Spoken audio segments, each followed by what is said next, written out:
चलिए आज के इस वीडियो में हम बात करेंगे साइंस के ऑब्जेक्टिव क्वेश्चन की, जो काफ़ी इम्पोर्टेंट होगा और आगामी एग्ज़ाम ग्रुप डी एनटीपीसी के लिए काफ़ी इम्पोर्टेंट होगा। तो चलिए वीडियो को ना देर करते हुए स्टार्ट करते हैं। और सभी लोगों से निवेदन है, मेरा चैनल को सब्सक्राइब कीजिएगा और वीडियो को लाइक कीजिएगा। तो चलिए आज बात करते हैं फिजिक्स की क्वेश्चन को। लगभग 60 क्वेश्चन आज करेंगे और बहुत ही इम्पोर्टेंट क्वेश्चन रहेगा। तो चलिए ना देर करते हुए स्टार्ट करते हैं। तो क्वेश्चन नंबर फर्स्ट कह रहा है कि एक साइकिल स्थिर त्वरण से चलायमान है, पीछे के पहिए पर घर्षण बल है। तो इन चारों ऑप्शन में से कौन सा आंसर होगा? तो एक साइकिल पर स्थित त्वरण के चलायमान है, तो चलायमान जो है पीछे के पहिए पर जो घर्षण बल होता है वो कौन सा होता है? तो पीछे के पहिए पर जो घर्षण बल लगता है तो पीछे की दिशा में लगता है, यानी पीछे की दिशा में, यानी कि पश्च दिशा में, यानी ऑप्शन नंबर सी हो जाएगा इसका आंसर। ठीक है, आगे बात करते हैं। क्वेश्चन नंबर दो कहता है कि एम द्रव्यमान की कोई वस्तु जो त्वरण ए से गतिशील है तो उस पर प्रयुक्त बल क्या होगा? तो एम द्रव्यमान की कोई वस्तु जो त्वरण ए से गतिशील है तो उस पर प्रयुक्त बल, यानी बल बराबर फॉर्मूला क्या होता है? एफ बराबर एम ए। ठीक है, ठीक है, ये न्यूटन का क्या है? सेकंड लॉ से ही व्यंजक प्राप्त होता है। ठीक है, तो कौन सा हो जाएगा इसमें आंसर? कौन सा हो जाएगा? आंसर नंबर सी हो जाएगा। ठीक है, चलिए बात करते हैं क्वेश्चन नंबर तीसरा कहता है कि दो पिंड के बीच बल सदैव, इन चारों ऑप्शन में कौन सा आंसर होगा? जो दो पिंडों के बीच बल सदैव कैसा बल यूज होता है? तो दो पिंडों के बीच जो होता है वो हमेशा ही समान और विपरीत दिशा में प्रयुक्त होता है। समान और विपरीत दिशा में प्रयुक्त होता है, यानी ऑप्शन नंबर ए हो जाएगा। ठीक है, आगे बात करते हैं। क्वेश्चन नंबर 4 कहता है निम्नलिखित में से न्यूटन का कौन सा गति लॉ ऑफ मोशन है, यानी कि न्यूटन का कौन सा गति नियम है जो दीवार पर फेंका हुआ गेंद टकराकर वापस लौटता है के संबंध में व्याख्या प्रदान करता है? तो देखिए न्यूटन का फर्स्ट लॉ है जो कि बल की डिफिनेशन मिलता है फर्स्ट लॉ से। सेकेंड लॉ से जो व्यंजक प्राप्त होता है एफ बराबर एम, यानी कि बल बराबर द्रव्यमान गुना त्वरण। और थर्ड लॉ से जो है न्यूटन का जो थर्ड लॉ है उससे क्या मिलता है? एक्शन टू रिएक्शन, यानी क्रिया प्रतिक्रिया मिलता है। जैसे इसका एग्जांपल बंदूक चलाने पर पीछे की ओर झटका लगता है ना, या रॉकेट लॉन्च करने पर। तो ये सब जो है न्यूटन का थर्ड लॉ का एग्जांपल है। तो यहाँ पे कहा जा रहा है कि निम्नलिखित में से न्यूटन का कौन सा नियम है जो दीवारों पर फेंका हुआ गेंद टकराकर वापस लौटता है का व्याख्या करता है? तो कौन सा करता है? न्यूटन का थर्ड लॉ करता है, एक्शन टू रिएक्शन। ठीक है, आगे बात करते हैं क्वेश्चन नंबर 5 की कि कारों के बैटरी पैड में डैश गुण का उपयोग किया जाता है। तो कार जो होता है उसका ब्रेकिंग पैड जो होता है, यानी कि ब्रेक लेने वाला जो पैड होता है, उस पैड में, ब्रेकिंग पैड में क्या होता है कि डैश के गुण का उपयोग किया जाता है। किस चीज़ का गुण का उपयोग किया जाता है? तो इन चारों ऑप्शन में जो जो ब्रेक लेने पर क्या होता है, तो ब्रेक जब लेंगे तो उसका क्या हो जाएगा? गति घटेगा, यानी घर्षण पर क्या हो जाएगा? सकारात्मक प्रभाव हो जाएगा। ठीक है, ऑप्शन नंबर डी हो जाएगा। ठीक है, आगे बात करते हैं। क्वेश्चन नंबर 6 कह रहा है कि घर्षण बल द्वारा किया गया कार्य, घर्षण बल जो होता है तो घर्षण बल द्वारा किया गया कार्य क्या होता है? इन चारों ऑप्शन में कौन सा हो जाएगा? तो देखिए घर्षण बल में क्या होता है, जब वो पॉजिटिव में जाता है तो उसका निगेटिव आता है, तो हमेशा क्या हो जाता है, घर्षण बल में हमेशा निगेटिव होता है। ठीक है, ऑप्शन नंबर सी हो जाएगा। आगे बात करते हैं क्वेश्चन नंबर 7 की। क्वेश्चन नंबर 7 कहता है निम्नलिखित में से कौन सी भौतिक इकाइयां एक वस्तु की ओर स्थिर या एक समान गति से स्थिति को बदलती है या बदलने का जो प्रयास करती है उसको क्या बोलते हैं, तो उसी को हम बल बोलते हैं। इसी वर्ल्ड डिफिनेशन जो मिलता है न्यूटन का फर्स्ट लॉ ही मिलता है। और न्यूटन ने सर्वप्रथम 1687 ईस्वी में प्रिंसिपिया नामक बुक में ये तीनों नियम का जो व्याख्या किए थे। ठीक है, तो यहाँ पे कह रहा था कि वह कौन सी राशि है, निम्नलिखित में से कौन सी भौतिक राशि है जो एक वस्तु की स्थिर या एक समान गति से स्थिति को बदलती रहती है या बदलने का जो प्रयास करती है उसी को हम बल कहते हैं। ठीक है, आगे बात कर लेते हैं। क्वेश्चन नंबर 8 कहता है कि कोई वस्तु सतत चाल से गति करती रहती है, सतत चाल से गति करती रहती है जब तक उस पर कोई क्या नहीं लगाया, तो कोई डैश न लग रहा हो। तो इन चारों ऑप्शन में कौन आंसर हो जाएगा, कोई बल ना लग रहा हो। ठीक है, जब बल ही लगाते हैं तो उस गति को हम अस्थिर कर सकते हैं या फिर गति में और बढ़ा सकते हैं अगर रुका होगा कोई भी चीज़ है। ठीक है, आगे बात करते हैं। क्वेश्चन नंबर 9 कहता है कि झूले पर बैठे लड़के की गति। तो देखिए झूला पर जब बैठा हुआ लड़के की गति, इन चारों गति में कौन सा गति होगा जो कि झूला पर, तो जब झूला पर बैठा है तो इधर अप डाउन होते रहता है, तो क्या कौन सा गति हो जाएगा, आवर्त गति हो जाएगा। ठीक है, वृत्तीय गति कल ही बताए थे। चलिए ठीक है, आगे बढ़ते हैं। क्वेश्चन नंबर 10 कहता है, क्वेश्चन नंबर 10 कहता है कि निम्नलिखित में से कौन सा कथन न्यूटन के गति के तीसरे नियम के लिए सही है। तो तीनों नियम आपको बताए हैं, तो तीनों नियम, इन नियम में पूछा जा रहा है कि निम्नलिखित में कौन सा तीसरे नियम, तो तीसरा नियम क्या कहता है कि एक्शन टू रिएक्शन, क्रिया प्रतिक्रिया होता है।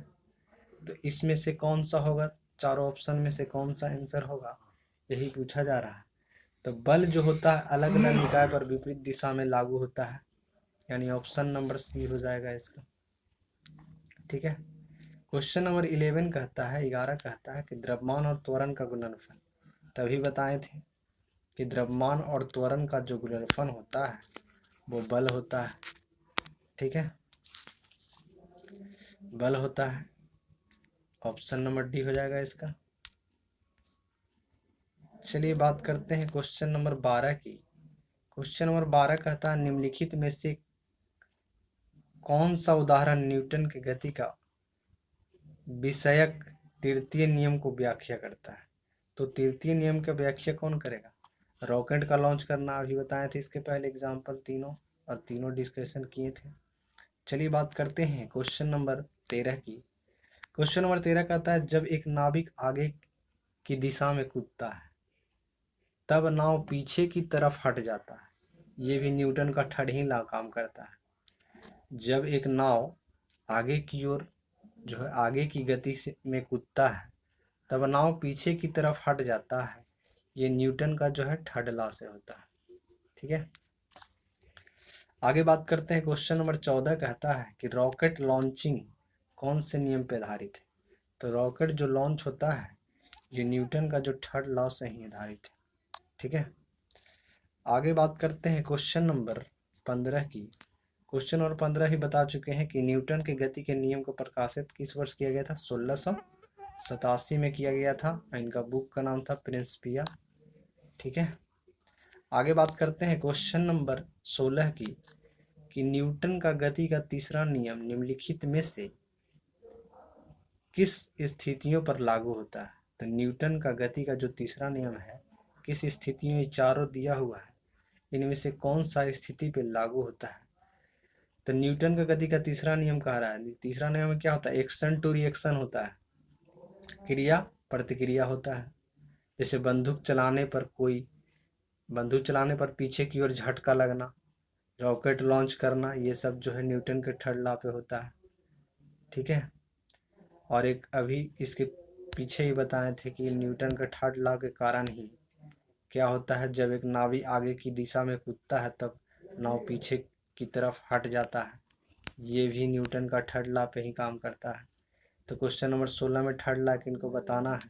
तो क्या हो जाएगा, नदी जब कोई व्यक्ति है और जब कोई व्यक्ति नाव से नदी के किनारे कूदता है तो नाव पीछे की ओर हट जाता है। यही क्वेश्चन बता चुके थे। चलिए आगे बढ़ते हैं। आगे क्वेश्चन नंबर कह रहा है 17 क्वेश्चन नंबर कहता है कि बल की परिभाषा को किसके आधार पर व्याख्यायित किया जाता है। तो बल की परिभाषा भी बताए थे, न्यूटन का फर्स्ट नियम से ही बल का परिभाषा मिलता है। तो ऑप्शन नंबर बी हो जाएगा। ठीक है, और बात करते हैं क्वेश्चन नंबर 18 की। क्वेश्चन नंबर 18 में कहता है कि क्वेश्चन नंबर 18 में कहता है एक है जो 70 केजी का आदमी है, ठीक है, और एक जो 70 केजी का जो व्यक्ति है वो 50 न्यूटन के बल से एक 50 केजी के आदमी को धक्का देता है। तो 50 केजी वाले आदमी ने दूसरे व्यक्ति को कितने बल से धकेलेगा। तो ये है जो न्यूटन का थर्ड लॉ पे ही वर्क करता है। तो न्यूटन के थर्ड लॉ पे वर्क करता है तो एक्शन टू रिएक्शन हो जाता है। तो अगर 50 न्यूटन से कर रहा है तो ये भी क्या करेगा, 50 न्यूटन से ही करेगा, ये भी धक्का देगा उतना ही से। यानी 18 का ऑप्शन नंबर ए हो जाएगा। तृतीय नियम पे ही ये भी काम करता है। गति का दूसरा नियम से संबंधित है। तो गति का जो दूसरा नियम है वो किससे संबंधित है भाई, गति का जो दूसरा नियम है वो संवेग और किससे है, एफ बराबर एम ए है ना, एफ बराबर एम ए और संवेग दूसरा नियम से संबंधित है। ठीक है, दाब का यूनिट क्या होता है, पास्कल होता है। ठीक है, संवेग का बताए थे, संवेग का क्या हो जाएगा, संवेग का जो हो जाएगा यानी P बराबर एम भी फार्मूला हो गया ये।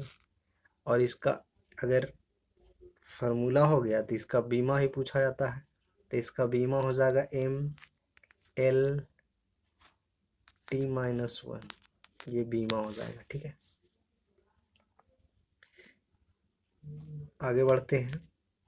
क्वेश्चन नंबर 20 कहता है एक ऊंची छलांग लगाने वाला व्यक्ति ऊंची छलांग से पहले कुछ समय तक दौड़ता है ताकि डैश का समय जड़त्व उसे लंबी छलांग देने में मदद करता है। तो लंबी छलांग देने के लिए मदद कौन करता है, तो गति करता है मदद। ठीक है, मेज पर रखी हुई पुस्तक को ढेर डैश के कारण हटता नहीं है, किसके कारण हटता नहीं, तो ये जो हटेगा किसके कारण नहीं, जड़त्व के कारण ही। ठीक है, आगे बात करते हैं।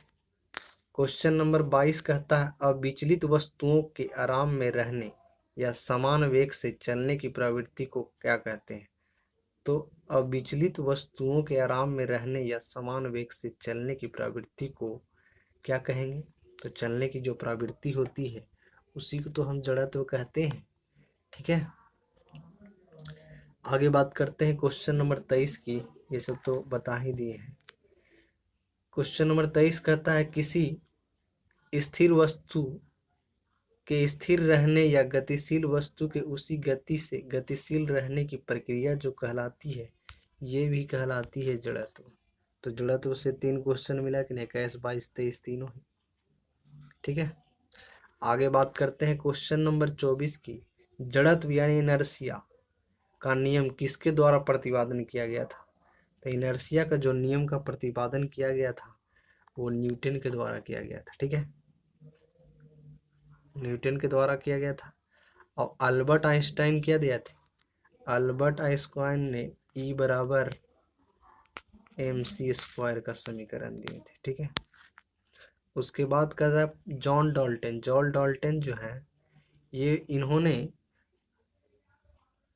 सर्वप्रथम परमाणु का सिद्धांत दिए थे जॉन डाल्टन ने। ठीक है, सर्वप्रथम परमाणु का सिद्धांत दिए थे जॉन डाल्टन ने।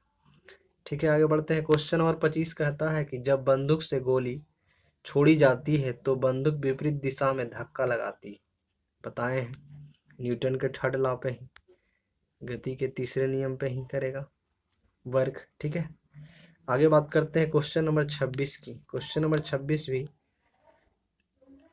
बताया हुआ ही है। 26 कहता है कि स्थिर या गतित अवस्था में परिवर्तन का प्रतिरोध करने की एक वस्तु की प्रवृत्ति को ही क्या कहते हैं? जड़त्व कहते हैं। ठीक है, क्या हो जाएगा? जड़त्व कहते हैं। आगे बात करते हैं क्वेश्चन नंबर 27 की। क्वेश्चन नंबर 27 कहता है कि किस वस्तु को गति में लाने के लिए उसे धक्का देना या खींचना क्या कहलाता है? तो किसी भी वस्तु को अगर गति में लाना है या उसको धक्का देना है या फिर खींचना है तो उस गति को क्या कहेंगे? बल कहेंगे भाई। बल लगाएंगे तब ना उसको धक्का दे सकते हैं या खींच भी सकते हैं। ठीक है, आगे बात करते हैं क्वेश्चन नंबर 28 के। समीकरण F बराबर m में को न्यूटन को डैश नियम के रूप में जाना जाता है। न्यूटन को सेकंड लॉ के रूप में जाना जाता है, इसी व्यंजन प्राप्त होता है। ठीक है, थर्ड लॉ में एक्शन टू रिएक्शन होता है। ठीक है, फर्स्ट लॉ से बोला जाता है जड़त्व का नियम, इसे फर्स्ट लॉ को बोला जाता है। इससे ही बल का डिफिनेशन भी मिलता है। 29 नंबर कहता है जब एक गिलास पर रखे गए कार्ड को उंगली से धक्का दिया जाता है तो उस पर रखा सिक्का ग्लास में गिर जाता है। यह कथन किस नियम के सिद्धांत पर व्याख्या करता है? तो देखिए, यह कथन जो यह जड़त्व के नियम पर ही व्याख्या करेगा। ठीक है, ऑप्शन नंबर बी हो जाएगा। आगे बात करते हैं क्वेश्चन नंबर 30 का। यदि एक m द्रव्यमान वाली वस्तु को जमीन से h ऊंचाई तक उठाया जाता है तो इस प्रक्रिया के लिए बल की आवश्यकता होती है। वस्तु को उठाने के लिए आवश्यक न्यूनतम बल डैश के समान होता है। किस चीज का समान होता है? तो ये जो समान होगा वो समान हो जाएगा वस्तु के वजन से। ठीक है, आगे बात करते हैं क्वेश्चन नंबर 31। दोनों वस्तुओं के मध्य का बल हमेशा बराबर होता है। दोनों वस्तुओं के मध्य का बल हमेशा बराबर होता और विपरीत दिशा में होता है। यह विचार न्यूटन के किस नियम है? जब विपरीत दिशा विषय में कहेगा तो न्यूटन के थर्ड लॉ ही लगाएंगे इसे, न्यूटन का थर्ड लॉ, तीसरा नियम। ठीक है, चलिए बात करते हैं क्वेश्चन नंबर 32 की। क्वेश्चन नंबर 32 कहता है जब एक स्थिर बस चलना प्रारंभ करती है तो उसमें खड़े व्यक्ति पीछे की दिशा में गिर जाता है। तो निम्नलिखित में से कौन सा नियम इस परिस्थिति की व्याख्या करता है? तो कौन सा करेगा भाई? तो ये नियम कौन सा करेगा? न्यूटन का प्रथम लॉ ही। ठीक है, आगे बात करते हैं क्वेश्चन नंबर 33 का। एक व्यक्ति स्थिर पानी में नाव पर खड़ा है। यदि वह नाव तट की ओर चलता है तो नाव का स्थिति माने क्या होगा, यही पूछा जा रहा है। तो नाव का स्थिति जो होगा वो क्या होगा? तो नाव का स्थिति जो होगा वो हो जाएगा ये फर्स्ट लॉ पे ही काम करती है। एक व्यक्ति स्थिर पानी में नाव पर खड़ा है, यदि नाव के तट की ओर चलता है तो नाव है जो तट से दूर चली जाएगी। जब दूर चली जाएगी तो ये काम करेगा न्यूटन का थर्ड नियम पे, तीसरा पे काम करेगा। ठीक है, आगे बात करते हैं क्वेश्चन नंबर 34 की। क्वेश्चन नंबर 34 कहता है कि निम्नलिखित में से कौन सा प्राकृतिक में कभी अकेले नहीं होता? तो बल कभी अकेले रहता है। बल बराबर क्या होता है? F बराबर ma रहता है। ठीक है, यानी ऑप्शन नंबर बी हो जाएगा इसका। चलिए क्वेश्चन नंबर 35 की बात करते हैं। क्वेश्चन नंबर 35 कहता है बल बराबर, तो बल बराबर अभी बताए हैं, बल बराबर होता है मास गुना एक्सेलरेशन, यानी मास गुना एक्सेलरेशन, यानी ऑप्शन नंबर ए हो जाएगा।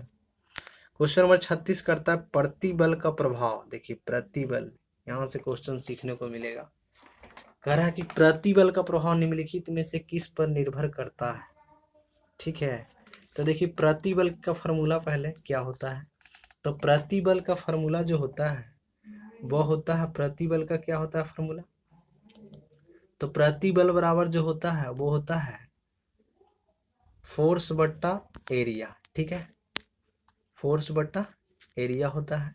ठीक है, तो यहाँ पे पूछा जा रहा है प्रतिबल का प्रभाव निम्नलिखित में से किस पर निर्भर करता है। तो निर्भर किस पर करेगा, तो ये क्षेत्रफल पे निर्भर करेगा, क्योंकि ये जो होता है स्ट्रेंथ यानी प्रतिबल,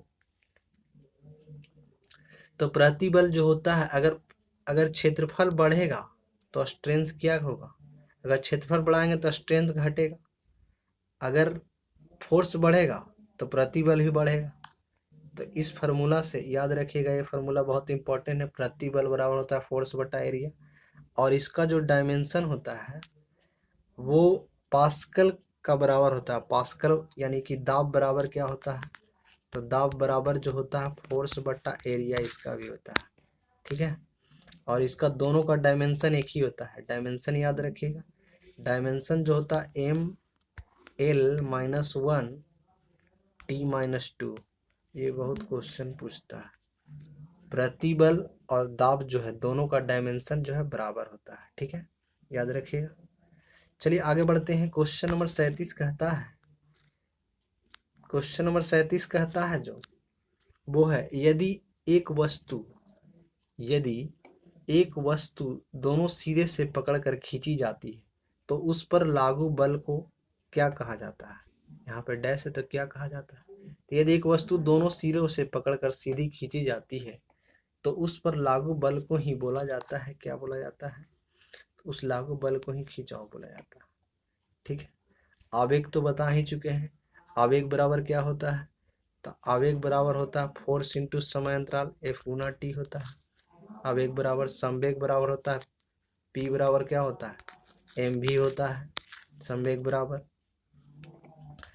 चलिए ठीक है, बात करते हैं आगे। क्वेश्चन नंबर 38 कहता है, किसी पदार्थ पर डैश कार्य करने के बावजूद भी उसके आकार में परिवर्तन न होने का गुण डैश कहलाता है। तो ये देखिए दोनों का बात है, तो किसी पदार्थ पर बाहरी बल कार्य करने के बावजूद भी उनके आकार में परिवर्तन न होने का गुण दृढ़ता कहलाता है, ठीक है। याद रखिए क्वेश्चन नंबर तीसरा हो जाएगा। आगे बात करते हैं क्वेश्चन नंबर 39 की। क्वेश्चन नंबर 39 कहता है कि निम्नलिखित में से कौन एक वस्तु पर लागू असंतुलित बल का प्रभाव नहीं है।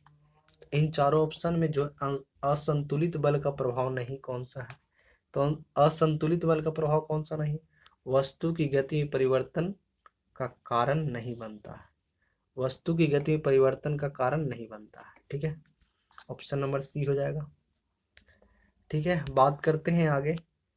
क्वेश्चन नंबर 40 कहता है कि डॉट डॉट डॉट दो वस्तुओं के मध्य परस्पर क्रिया होती है। तो देखिए दो वस्तुओं के जो मध्य जो परस्पर क्रिया हो जाएगी वो क्या हो जाएगी, बल हो जाएगी।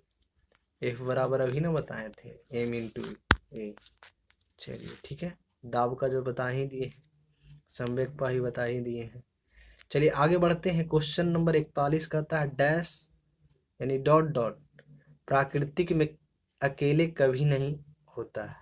अकेले कभी नहीं कौन होगा, तो अकेले जब कभी नहीं कौन होगा तो बल है जो अकेले नहीं होगा। क्वेश्चन रिपीटेड हो गया है।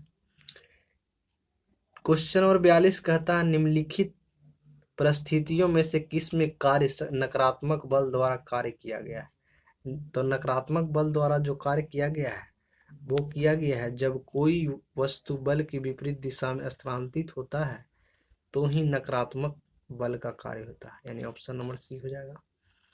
आगे बात करते हैं क्वेश्चन नंबर 43 यानी 43, ठोस सतह द्वारा किसी भी वस्तु पर समान दिशा में लगाए गए बल को क्या कहते हैं। तो बल को क्या कहेंगे, जब ठोस सतह पे जब लगाया जाता है तो समान बल कहते हैं, यानी ऑप्शन नंबर ए हो जाएगा, ठीक है। आगे बात करते हैं क्वेश्चन नंबर 45, खींचने का एक उदाहरण है। तो खींचने का उदाहरण क्या है, झंडा जो फहराया जाता है खींच के ही फहराया जाता है, ठीक है। आगे बात करते हैं क्वेश्चन नंबर 45। क्वेश्चन नंबर 45 यानी 45 का था सभी बलों में होता है।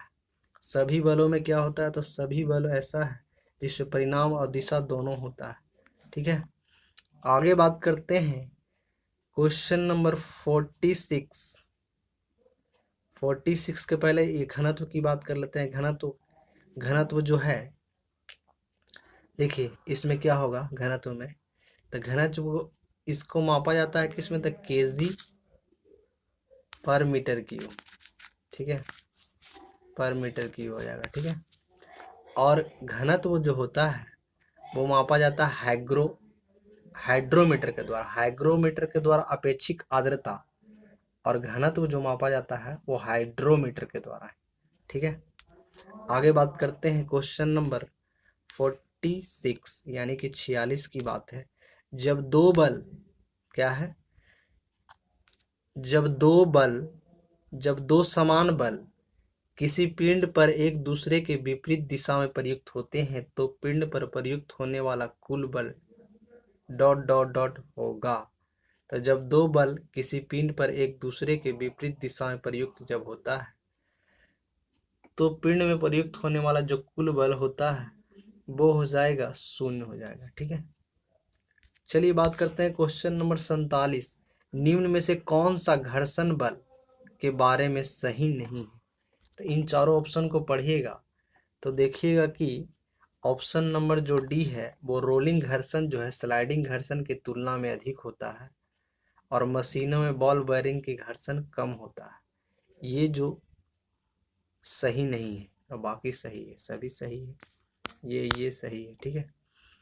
आगे बात करते हैं क्वेश्चन नंबर 48। क्वेश्चन नंबर 48 कहता है कि यदि किसी गतिमान वस्तु पर कोई बल आरोपित नहीं है तो यह किसके कारण रुक जाएगी। तो यह किसके कारण रुक जाएगी, तो यह जो रुकेगी वो घर्षण के कारण ही रुकती है, ठीक है। आगे बात करते हैं क्वेश्चन नंबर 49 की। दो सतहों के बीच सतह की अनियमितताओं के परिणाम स्वरूप होता है, क्या होता है, डॉट डॉट दिया हुआ है कि दो सतहों के बीच सतह की अनियमितताओं के परिणाम स्वरूप क्या होता है। तो क्या हो जाएगा, स्वरूप जो होता है घर्षण ही होता है, ठीक है। 49 का भी ये हो जाएगा, ठीक है। आगे क्वेश्चन नंबर 50 कहता है यानी 50, गति का द्वितीय जो नियम होता है उससे क्या होता है, व्यंजक प्राप्त होता है, F बराबर m होता है प्राप्त, और संवेग भी प्राप्त होता है, P बराबर m भी, ठीक है। चलिए तो द्वितीय नियम को दर्शाता है इन चारों ऑप्शन में कौन दर्शाता है, तो इन चारों ऑप्शन में जो है वो ऑप्शन नंबर डी दर्शाता है। कौन सा, डी दर्शाता है, ठीक है। आगे बात करते हैं क्वेश्चन नंबर 51 की। घर्षण बल डैश कार्य करता है। तो घर्षण बल जो है, घर्षण बल जो काम करता है वो बल की दिशा की कैसा, बल की दिशा में ही, बल की दिशा के विपरीत काम करता है, ठीक है। बल की दिशा के विपरीत कार्य करता है घर्षण बल। आगे बात करते हैं क्वेश्चन नंबर 52 की। क्वेश्चन नंबर 52 कहता है घर्षण द्वारा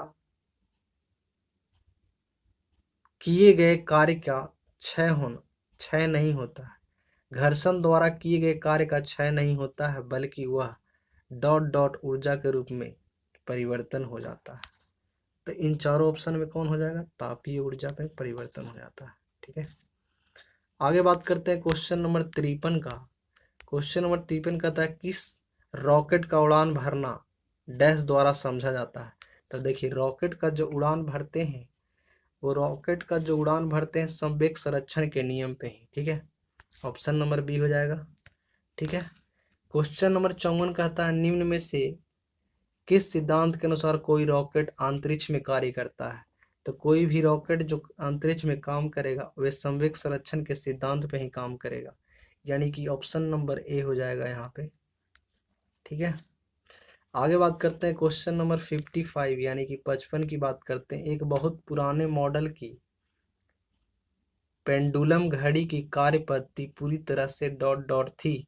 तो पूरी तरह से क्या थी, मैकेनिकल थी, ठीक है, पूरी तरह से मैकेनिकल थी। आगे बात करते हैं क्वेश्चन 56 कहता है कि गति का प्रसिद्ध नियम डैश ने दिया है।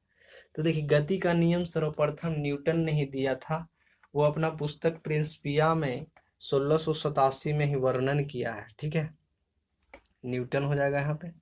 अब देखिए डाल्टन क्या दिया है, तो डाल्टन बताए थे कि सर्वप्रथम परमाणु का सिद्धांत दिया था और गुणित अनुपात भी दिया है, क्या दिया है? गुणित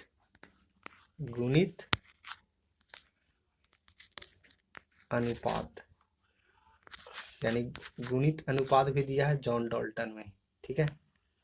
और गैलीलियो जो है टेलीस्कोप का खोज किया है। और थॉमसन जो क्या किया है? तो थॉमसन जो है वो इलेक्ट्रॉन का खोज किया है। इलेक्ट्रॉन का जो खोज किया है वो थॉमसन किया है, ठीक है। आगे बात करते हैं, क्वेश्चन नंबर 57 कहता है एक निकाय के संवेग में परिवर्तन की दर डॉट डॉट के समानुपाती होता है। तो एक निकाय में संवेग में परिवर्तन की दर जो होता है वो होता है क्या? तो वो जो होता है लागू बल पे ही होता है, ठीक है। किस पे होता है? लागू बल पे ही होता है।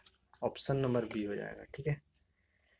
क्वेश्चन नंबर 58 कह रहा है कि निम्नलिखित में से कौन सा कथन गलत है इसमें से। तो इसमें से जो गलत होगा वो कौन सा क्वेश्चन गलत होगा?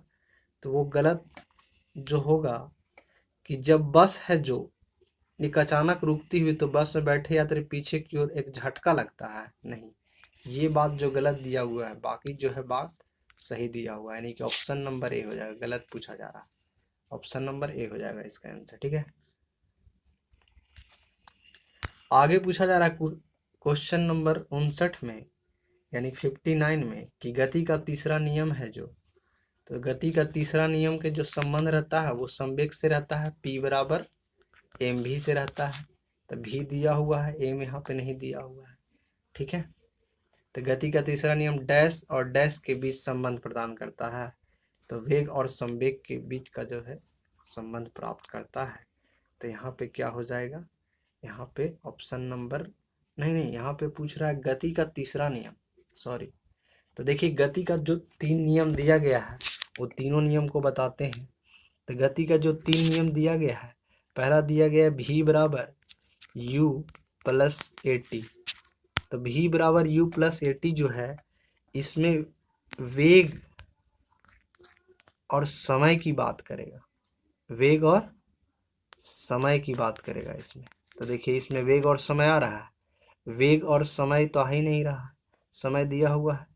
तो गति का जो तीसरा नियम इसमें कहा जा रहा है, तो फर्स्ट नियम हो गया, ठीक है। दूसरा नियम बताते हैं। दूसरा नियम होता है एस बराबर UT plus half A T square होता है दूसरा नियम, ठीक है।